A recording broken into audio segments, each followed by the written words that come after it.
आए जब कष्ट,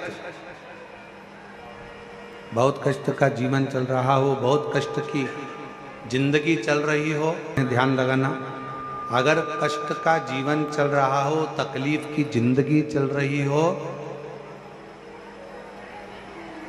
5-7 सोमवार, या तो 5 सोमवार या 7 सोमवार हाथ में दुर्वा, मान लो ये तुमने दुर्वा ले ली, हाथ में दुर्वा, एक बेलपत्र, और उसी हाथ में अपने घर का भरा हुआ 1 लोटा जल।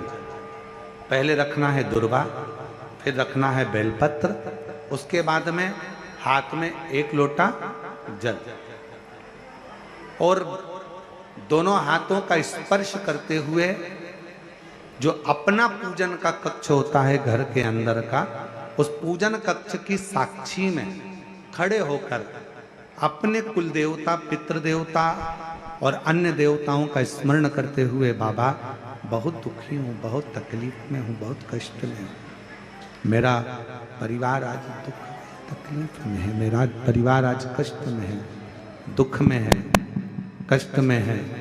बाबा को अपने मन का भाव कहते हुए, हृदय से प्रार्थना करते हुए अपने घर के मंदिर से निकलकर फिर उस जल को लेकर शिवालय तक जाओ और दक्षिण की ओर खड़े होकर उत्तर की ओर मुख कर कर जल समर्पित करो। बेलपत्र और दुर्वा दोनों को अशोक सुंदरी वाली जगह पर चढ़ा दीजिए। अशोक सुंदरी की जगह तो सबको मालूम है ना। अशोक सुंदरी वाली जगह पर उस बेलपत्र और दुर्वा को समर्पित कर दो।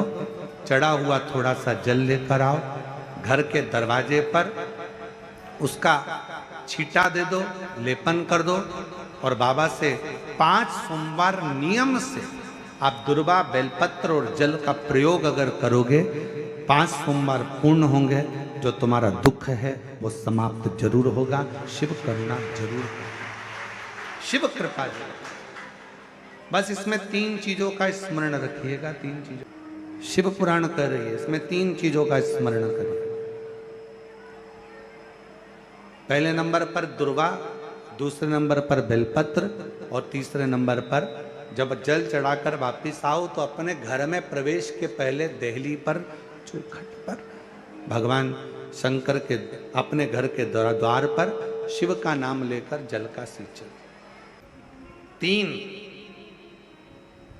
शिवजी की करुणा का गुणगान करने के लिए 3, जब आप तकलीफ में होते हो तो 3, शंकर को जल चढ़ाने वाला, 1 लोटा जल चढ़ाने वाले के पास 3 को भगवान शिव अवश्य भेजते हैं। दुख को समाप्त करने से पहले 3 को मेरा शंकर आपके दरवाजे पर जरूर भेजता है। पहले नंबर पर मां आद्य शक्ति दुर्गा को आपकी पड़ोसन के रूप में, आपके रिश्तेदार के रूप में, आपके कुटुंबी के रूप में, आपके संबंधियों के रूप में, किसी ना किसी के रूप में आपके पास भेजकर बोलेंगे, क्यों घबराती हो, क्यों चिंता करती हो, क्यों टेंशन लेती हो। मैंने सुना है कथा में, बाबा ने ये बताया था, एक काम कर, 1 बेलपत्र, 1 दुर्वा लेकर जा, बताएगी, आएगी, बैठेगी, सुंदर, उस दिन उसका चेहरा देखोगे आप तो आपको लगेगा ये मेरी पड़ोसन नहीं हो सकती। उसका चेहरा देखोगे तो आपको लगेगा ये मेरी देवरानी नहीं, ये मेरी जेठानी नहीं, ये मेरी ननंद नहीं, ये मेरा रिश्तेदार नहीं। आज इसका चेहरा कुछ और बोल रहा होगा। जब होगी तब कोई तुम्हारे कहेगा, धीरे से, सामने नहीं आएगा तो सुंदर स्वरूप धारण कर कर स्वप्न में आकर कहेगा।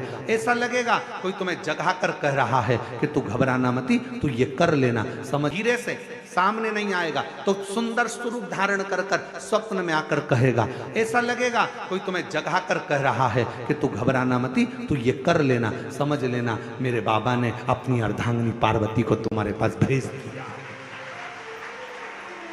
मेरे शिव ने अपनी पत्नी को तुम्हारे पास भेज दिया, अपनी अर्धांगिनी को भेज दिया।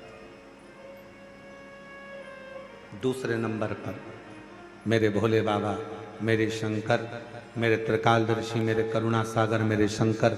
दूसरे नंबर पर अपने गण भृंगी को भेज देते। शिव जी के गण श्रृंगी और भृंगी का कर्म क्या?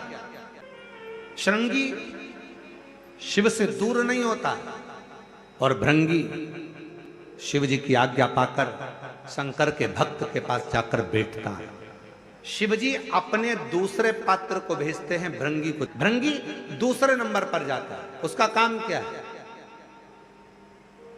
भृंगी का कर्म क्या है? तो कहा भृंगी कभी भी सामने अपने प्रतिबिंब से नहीं आता, किसी का स्वरूप धर कर नहीं आता। भृंगी आपके हृदय में आकर भीतर से बोलने का प्रयास करता है। ये काम गलत हो रहा है, इसको रोक ले। तेरा मन से अंदर से बोलने का प्रयास करेगा, एक काम कर, तू वहां चले जाए, ऐसा हो सकता है, तू ऐसा कर ले, तू वैसा कर ले। वो बताने का प्रयास करेगा, वो आपको ले जाने का प्रयास करेगा, उस तक ले जाने का प्रयास करेगा कि ये कर्म कर, ये कर्म कर। भृंगी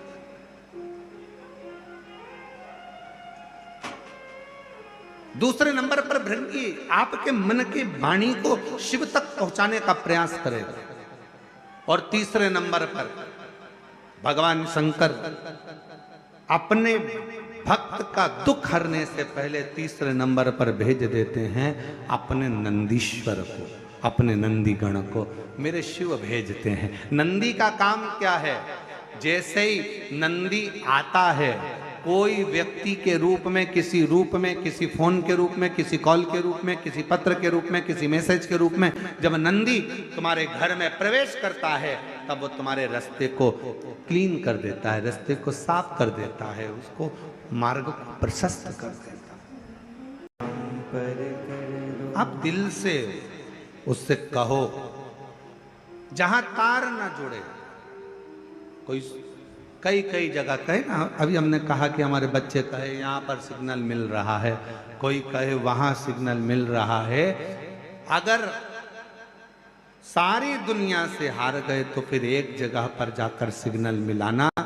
एक बार शिव महापुराण की कथा में पहुंचकर बाबा देवादिदेव महादेव से अपने मन की बात कहकर कभी योग बन जाए तो उस कथा में आसन बिछाकर जमीन पर अपना आसन डालकर ये नहीं सोचना कि मैं वीआईपी कितनी हूं, मुझे कहां बैठना चाहिए, कहां रहना चाहिए। एक बार उस पवित्र प्रांगण में जहां बाबा की कथा हो रही हो, जहां बाबा कुबेर भंडारी का आनंदमय कथा कर तत्व ग्रहण करने को मिल जाए, वहीं पर रात्रि विश्राम कर कर बाबा से अपने दिल की बात कहकर अपने मन की बात जरूर कहना। ये निश्चित है मेरे बाबा से तुम्हारा सिग्नल जरूर मिलेगा और शिव आपकी बात को स्वीकार जरूर करेगा, शिव सुनेगा। 5 चीजें शंकर भगवान को चढ़ती है: जल, दूध, दही, शहद, घी, शक्कर, पंचामृत की वस्तु। 5 हमारे जीवन को सार्थक करने वाले। दूध भक्ति का प्रतिबिंब है। हमारे घर से रोग, बीमारी, तकलीफ को दूध चढ़ाते ही वो रोग बीमारी समाप्त होने लगती। दही, हमारे परिवार अगर टूट रहा है, हमारा परिवार अगर टूटने की कतार पर है, 2 बेटे 3 बेटे वो भी आपस में झगड़ रहे हैं, माता पिता आपस में झगड़ रहे हैं, बेटे बहुएं आपस में झगड़ रहे हैं, तो दही शिव को जो चढ़ाया जाता है ये परिवार को जोड़ने का काम करता है। शहद, ये व्यक्ति के जीवन को, समृद्धि को बढ़ाने का प्रयास करता है। घृत, घी, हमारे घर में किसी की चिड़चिड़ वृत्ति हो तो उसको समाप्त करने का कार्य करता है। शक्कर, मिष्ठान, ये हमारे शंकर को इसलिए चढ़ाया जाता है कि हे भोलेनाथ, हमारी जिंदगी में ना जाने कितनी रुकावटें आई पर मिष्ठान की तरह वो जीवन हमारा सार्थक होता चले जाए। 5 चीजें शिव को समर्पित होती। पंचामृत, पंचामृत और चरणामृत दोनों को लेने का तरीका भी अलग अलग है। आप लोग लेते हैं, कभी मंदिर जाते हैं पंचामृत चरणामृत? सत्यनारायण की कथा करवाओ, देवी जी के मंदिर में चौकी करवाओ, कुछ भी पूजन पाठ होती है तो चरणामृत और पंचामृत दोनों मिलता है। आप लोग लेते होंगे। जब पंचामृत दिया जाता है तो लेने वाले को भी सोचना चाहिए कि किस तरह से लेना है। जब पंचामृत दूध, दही, शहद, घी, शक्कर जो मिला हुआ रहता है उसको जब हम लेते हैं तो उसको लेने के बाद में अपने हाथ को हम हृदय से लगाते हैं। किस चीज को लेने के बाद? जम के बोलो। पंचामृत, चरणामृत नहीं।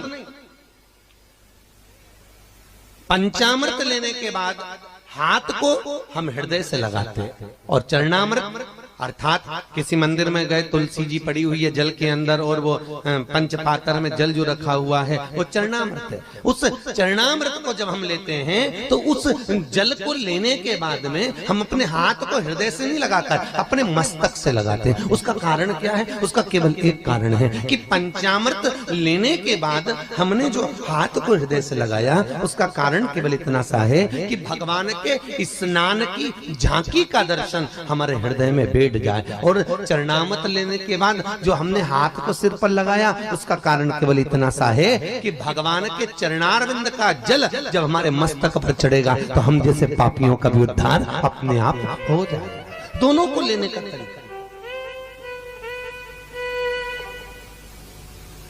और प्रसाद, कई लोग क्या करते हैं, प्रसाद लेने के बाद हाथ सिर पे रखते हैं। नहीं नहीं नहीं, गलत।